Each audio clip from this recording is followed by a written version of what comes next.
कफा dominated person को and में उसी प्राणायाम से एंड करना चाहिए जो थोड़ा सा हीट जनरेट करे, रिलैक्सेशन वाले प्राणायाम से बिल्कुल नहीं।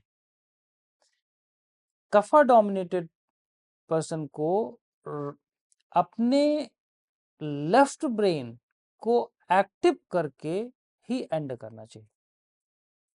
मींस कि वो प्राणायाम एंड में करे जो लेफ्ट ब्रेन को एक्टिव करे, एक्शन मोड पे करके वो छोड़ दे। जैसे right to right nostril breathing, right to left nostril breathing, इससे एंड कर दे कफा डोमिनेटेड पर्सन। जो कफ की प्रकृति के लोग हैं, यदि इससे एंड करते हैं तो उनकी दिन भर की एनर्जी बनी रहेगी और कफ नहीं प्रोड्यूस कर पाएगा, और कफ जो अंदर है वो बाहर निकाल सकता है और सारे विकार को खत्म कर सकता है।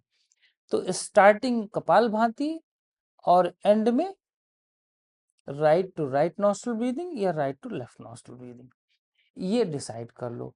और ध्यान दो, इनहेल विद एफर्ट और एक्सेल विदाउट एफर्ट एंड में।